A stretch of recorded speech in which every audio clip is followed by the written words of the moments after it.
Patok! Listahan ng mga hit, pop at swak sa panlasa ng masa. Patok! Lahat ng the best, pasok! Patok!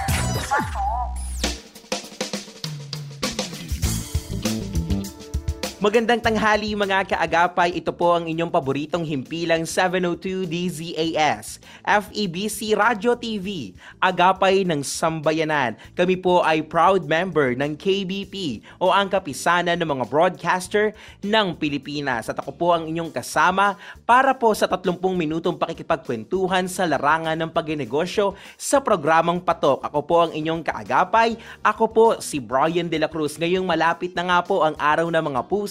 Usapang negosyo po tayo na may kinalaman po sa Bulaklak. Kaya naman mga kaagapay, station ka lang dyan dahil makakasama na po natin si Mr. Dominic Salcedo. Pakinggan niyo po ang aking pakikipagkwentuhan sa kanya.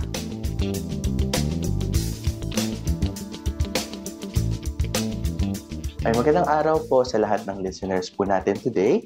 Ako si Dominic Salcedo and isa po ako sa mga co-owners ng Bulaklak Co. So ako po ay isang graduate ng agriculture. Nag-major ako in horticulture and specializing sa landscaping. So ngayon, currently ako ay isang project manager dito sa Bureau of Agriculture and Fisheries Standards at ako ay in charge sa mga organic standards ng mga organic crops, pati na rin ang mga non-food crops natin. So, co-owner ako, ibig sabihin meron ako mga kasama and ayun, kasama ko dito sila Hiriaan Brizuela. So, siya ay isang horticulturist, landscaping supervisor, saka social media manager at si Murphy Amparo. So, ano siya, forester. Pero all his life, yung parents niya ay may pwesto sa Dangwa. So, very immersed din siya sa pagbulaklak. Ayun, thank you so much po Sir Dom. No, nakakatawa dito mga kaagapay no, na isang negosyante pero madami siyang background regarding sa agrikultura. Ngayon sir, pwede niyo po ba akong kwentuhan kung paano po ba kayo nagkaroon ng malaking interes sa pagnenegosyo at paano po kayo nagsimula? Ayun, actually sa negosyo, ever since before marami na kaming ideas for a business kasi isa sa mga tinitrain sa amin at isa rin sa mga proud kami na skills ay yung aming entrepreneurial skills. Yun yung beauty kasi ng agrikultura natin na hindi ka lang limited sa pagsasaka at pagtatanim but also isa siyang magandang avenue para maging entrepreneur. So ayun, nung ever since college kami, gusto na namin talaga mag-start ng business. So may mga training kami or mga practice run sa mga orgs namin. And ayun, isa nakakatawa na na pangyari is kasi graduate na yung dalawa kong kasama, no? Tapos bumalik sila sa UPLB, estudyante pa lang ako noon. At parang nag-dinner lang kami nung isa si Heria. Tapos sabi niya may i-meet siya si Murphy. Hindi ko pa nami-meet noon si Murphy. So, na mag-usap sila about a wedding. So, may kasal silang i-arrange kasi si Heria nag-arrange na siya ng bulaklak eh. Tapos ako more on dun lang sa amin, sa school. So, usually ako yung nagli-lead ng mga garden shows na display namin sa aming mga projects, gano'n. Tapos, ayun, sabi ko baka may input ako. Tapos, nag-dinner kami, nag-usap, at parang nag-click kami tatlo. So, sabi namin, ayun, gagawin namin yung wedding na ito.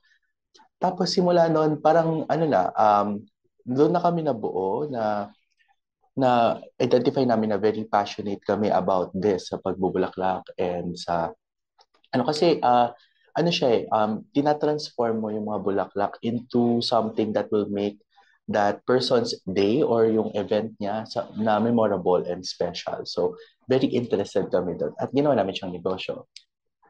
Yan, nakakatuwa nga po sir, no? Kumbaga parang napakalaki din pala ng inyong pinag-aralan, lalo na po ito ay sa larangan ng agrikultura na kung saan makikita naman po natin na ang Pilipinas ay isa sa may pinakamayamang ang bansa na mayroong pinakamagandang agrikultura. Ngayon sir, no, sabi nyo nga po nagsimula lamang ito sa inyong magkakaibigan at nagkaroon kayo ng puso sa sa pagkakaroon ng bulaklak or sa pagkakaroon ng negosyo ng pagbubulaklak. Sir, maaari niyo po bang ibahagi sa akin kung meron kayong formal na pinag-aralan o kailangan ba ng isang diploma o kailangan ba magkaroon ng magandang formal na edukasyon lalo na sa pagpapatayo ng isang negosyo?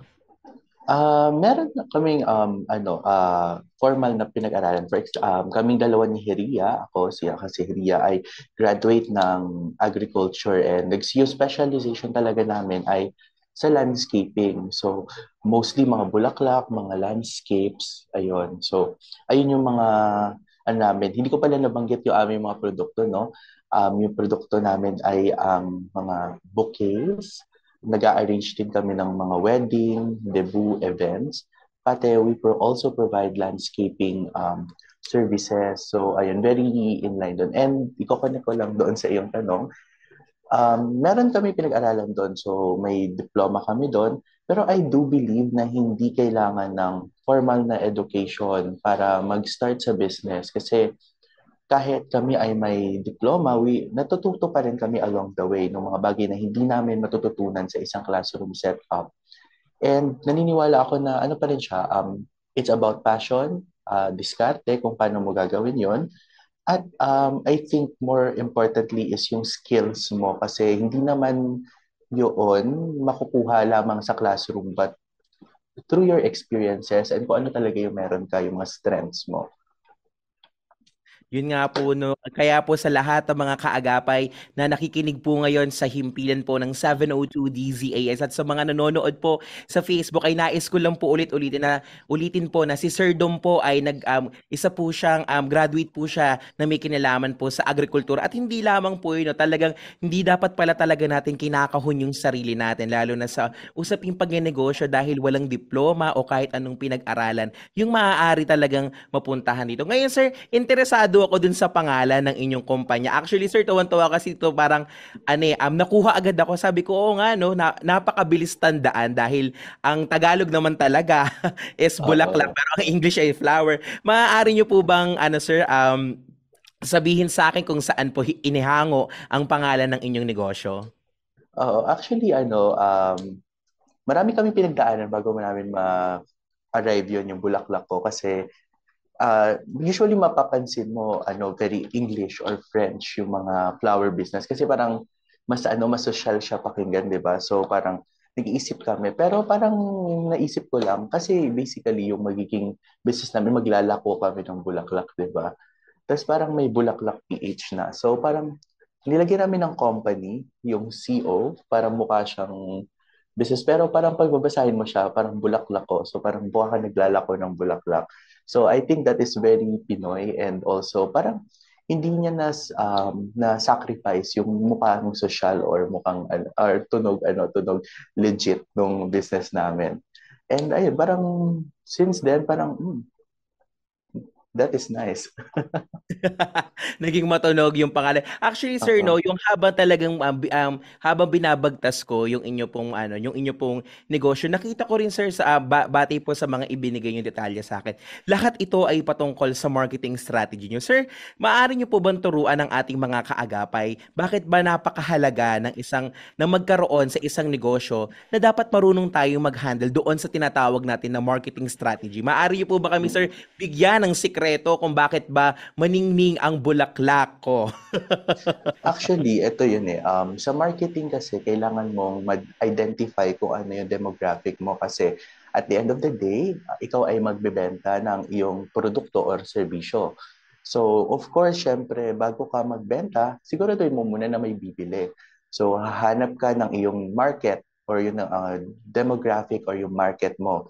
At from there, sa market mo, doon mo ma-identify kung ano yung mga produkto na pwede mong ibenta. Kasi dalawang way yan eh. Pwedeng maghanap ka ng market or yung demographic mo, tapos i-identify mo kung ano yung ibebenta mo. Pwede rin kasi na meron kang ibebenta at hahanapin mo kung saang market mo siya ibebenta. So, yung sa amin, yung nangyari is, meron kaming produkto at hinanapan namin siya ng market. So, nagkaroon kami ng trial runs. So, meron kaming trial run sa Los Baños kung saan kami talaga nag-aral kasi hindi pa kami naglo-launch sa Metro Manila kasi una maraming competition and I think kailangan natin na malaman muna yung paano yung operasyon in a smaller scale bago natin siya i-expand kasi gusto namin na ma-ensure yung produkto, yung delivery bago namin siya i-expand. So nakailang runs na kami ng operations namin. And ayun pala, since run namin, hindi kami very operational tuloy-tuloy. So we find demands kasi pag Bulaklak hindi naman siya laging in demand throughout the year, 'di ba? So kapag tutuloy-tuloy mo yung operation mo, tataas yung operational cost mo. So magbabayad kang renta, tubig ng tauhan. So parang nangyayari lang is kung meron kaming orders o pagka may big events, doon kami nag organize ng aming pagbebenta kasi mas efficient yon, and since kaming tatlo ay may trabaho, so syempre, 'di ba, kailangan mo ring ibalanse yung iyong negosyo sa iyong trabaho. Ayun, ano pa ba yung naisip ko? Isa rin ay alamin mo kung saan ka mag-market. So for example, ngayon since ng pandemya, mas patok ngayon yung social media at mas malawak yung reach ng social media ngayon kasi alam naman natin na nasa na tayo, digital age. So sa Facebook, Instagram at sa mga social media, doon kami nag-market at doon kami nag-observe ng aming mga market kung paano kami magsa-strategize throughout it. Ayun. At okay lang, ibabalikan ko yung isa sa questions na Sure po. yung Sure kanina. po. Kasi hindi ko pala nabanggit yung doon sa pinag-aralan saka sa skills. Yung isa sa tingin ko na naging strength as a company is very iba-iba kami ng skill set, kaming tatlo. So yung mga skill set na yon, halimbawa may strengths ako na hindi strength ng isa at may weaknesses ako na strength naman ng isa. So ayun, isa din sa mga mainam na strategies is makahanap ka ng mga business partners na may chemistry. Rather than chemistry is nakakapagtrabaho kayo ng mabuti at may mga skills kayo na magkakaiba. So para mapunan yung mga skills na wala kayo o yung mga skills na hindi kayo ganun kagaling, para mas mas ano ba? Effective. Ayun, para mas effective, mas efficient yung inyong operations. Ayun. Yun talaga, no? Kaya sir, bilib ako dun sa mga tao na parang nagsama-sama sila para magkaroon ng isang malaking negosyo. At sinabi mo nga sir, no, kumbaga parang nagiging practical lamang kayo na kung saan seasonal nga. Kumbaga parang ito ay seasonal po na negosyo. Pero hindi ibig sabihin ay lugi, kundi nagiging practical lamang kayo dahil nga madami talagang babayaran kapag talaga nagtayo ka ng negosyo. Pero ang nakakatuwa Oo. dito sir, is kapag alam nyo na meron kayong kailangang puntahang events o puntahan ng mga Oo. ilang na mga ilang mga meetings and everything is talaga nagtatayo. Sir, maaari ko bang malaman kasi sir, batay po sa inyong mga social media accounts, gaano po ba kahalaga yung pagbebenta nyo ng sunflower sa University of the Philippines, Los Baños? Ano po ba ang ibig sabihin ng bulaklak na ito para po sa mga uble? So, tama po Oo. ba sir? Sa mga Ano isko po? at iska. Yeah, sa mga isko at sa mga isko at iska ng Pilipinas. Ano po bang ibig sabihin ng sunflower sa University of the Philippines? Ayun, sa UP kasi, yung sunflower, symbol siya ng parang tagumpay ng pagtatapos. Kasi yun dun sa UP Diliman, sa sa may papunta dun sa kay Oblation, tumutubo yung mga sunflower during graduation time. So parang kapag nakita ka ng sunflower, nagkakaroon ng automatic connect sa utak mo or ng perception na graduation to. So parang pag nakita mo, ibig sabihin tagumpay. Tapos napaka-vibrant din kasi niya eh. Para siyang ang laki niya, tapos ang dilaw niya, napaka-vibrant niya na tingnan. So parang yung sunflower sa amin is parang kind of a symbol of tagumpay, pagtatapos, at parang na rin siya as well as mga paghihirap mo, yun na yung nakamtan mo na nakamtan mo na yung mga kailangan mong makamtan through your struggles, through your mga challenges. So very very important siya. And doon kami nag-zero in sa pag-market namin ng mga bulaklak.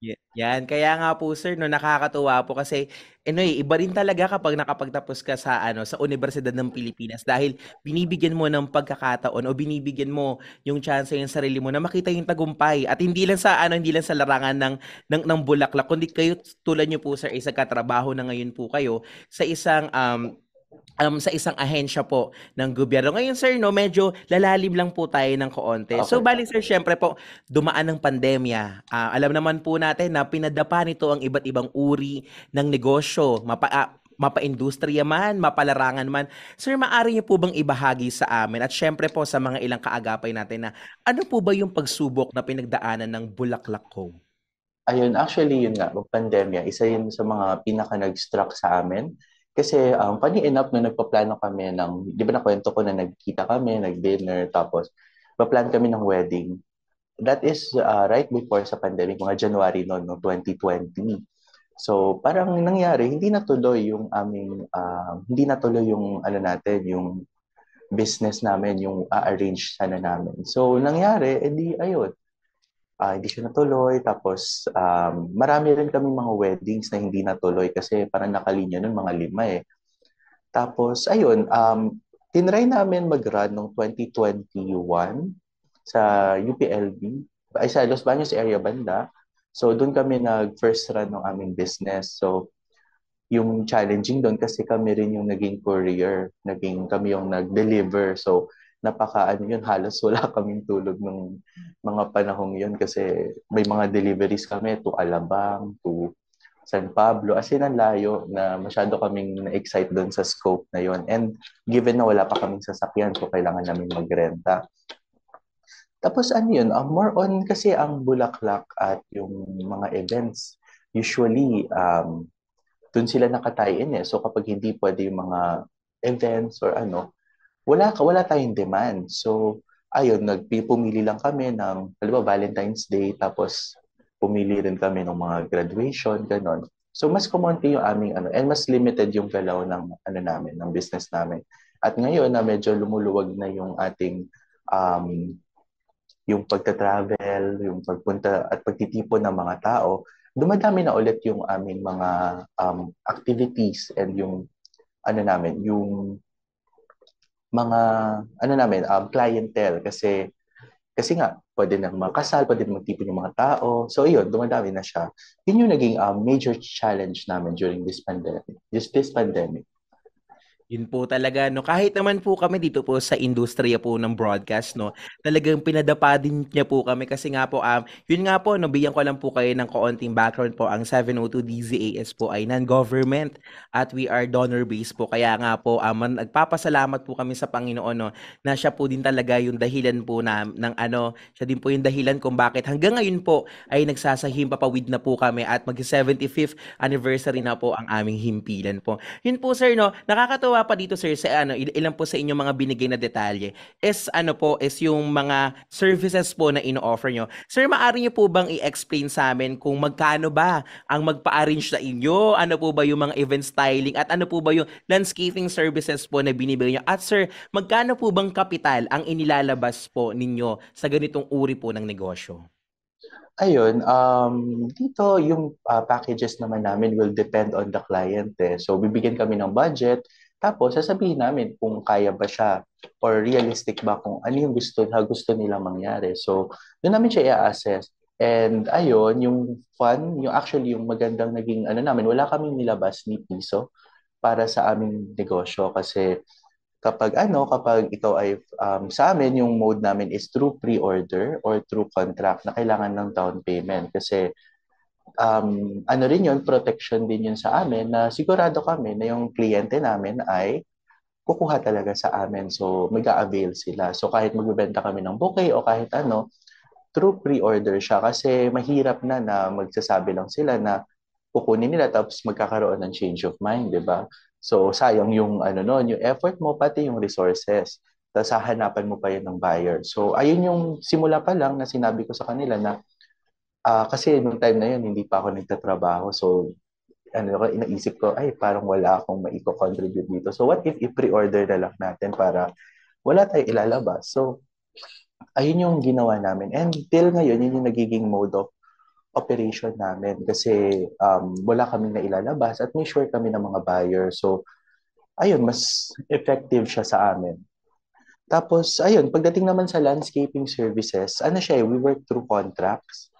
So may isang kasamahan ako doon, siya yung nagli-lead nung isang development ng medyo confidential pa yung project, pero parang ano siya, ecotourism spot. So siya yung nagde-develop noon, siya yung head noon. Since may landscaping supervisory ano din siya, ayun, tapos may mga weddings kami. So hindi naman laging kailangan magkasama kami, pero bit-bit namin yung pangalan ng kumpanya kasi naniniwala kami na kaming tatlo ay may skills and meron kami nung kaya namin idalhin yung brand. Kasi it's all about the branding eh.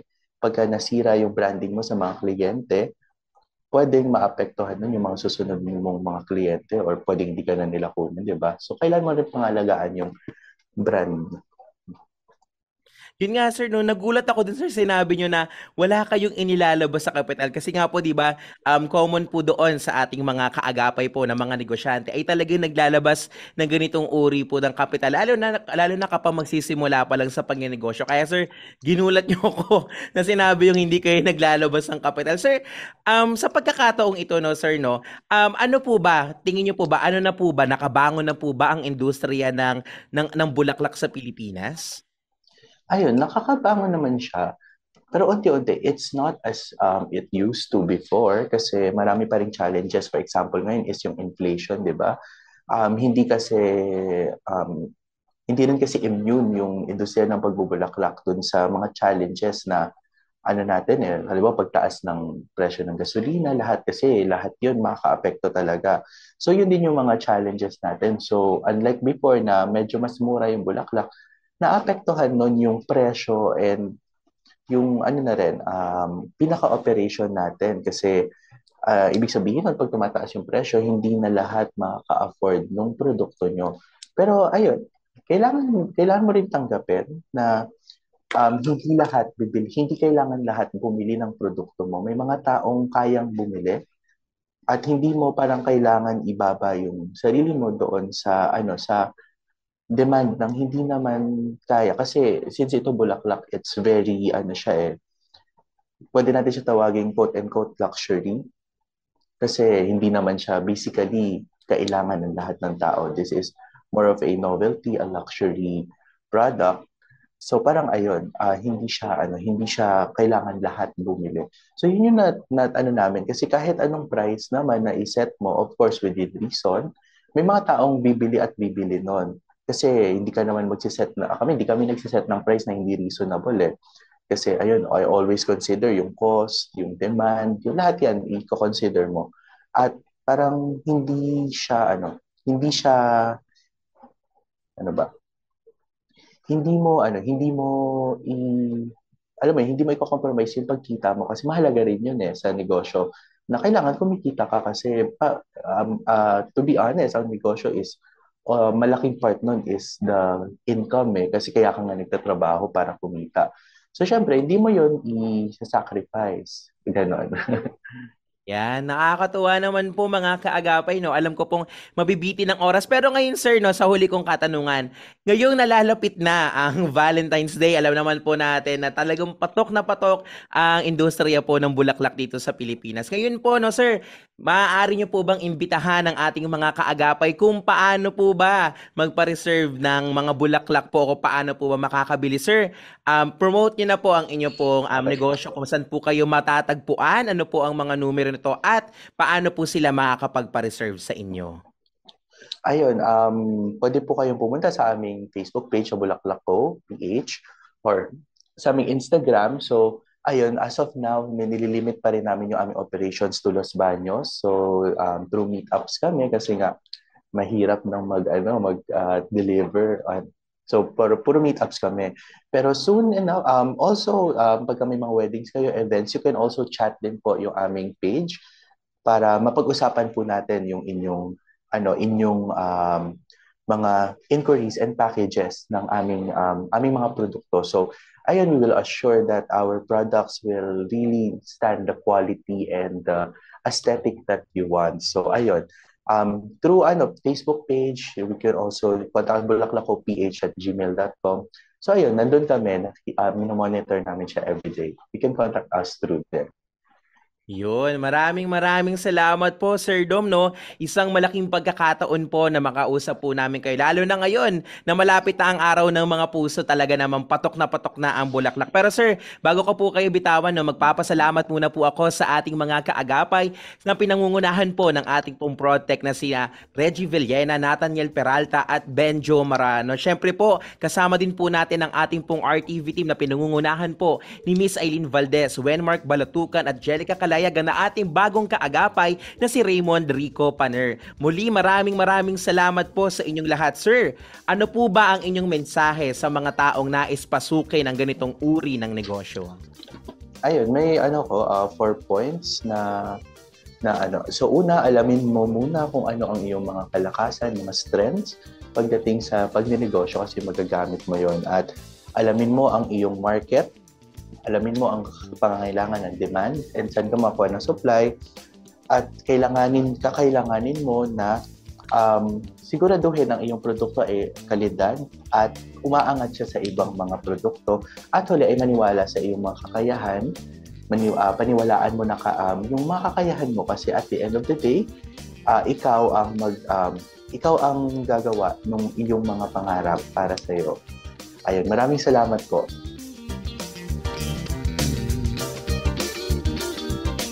Hindi po kaagapay, maraming salamat po sa pagbibigay kaalaman at pagbibigay karunungan po ni Mr. Dominic Salcedo sa larangan ng pagiging isang negosyante at ng kanyang negosyo. Kaya naman po ngayong malapit na ang araw ng mga puso, sama-sama po natin itong idaos sa ating pamilya, kaibigan o ang ating mahal sa buhay. Pero mga kaagapay, nagpapasalamat po ako sa ating nakaagapay dito po sa himpilan ng 702 DZAS na pinangungunahan po ng ating Protect na sina Reggie Villena, Nathaniel Peralta at Benjo Morano. Siyempre po, pinasasalamatan din po natin ang ating RTV team na pinangungunahan po ni Miss Eileen Valdez, Wenmark Balatukan, Angelica Calayagan at ang ating bagong kaagapay na si Raymond Rico Paner. Siyempre po, hindi ko po kalilimutan ang aking program supervisor na si Miss Jo Cabrera Albas Romoli. Ito po ang programang Patok! Listahan ng mga hit, pop at swak sa panlasa ng masa. Patok! Lahat ng the best, pasok! Patok!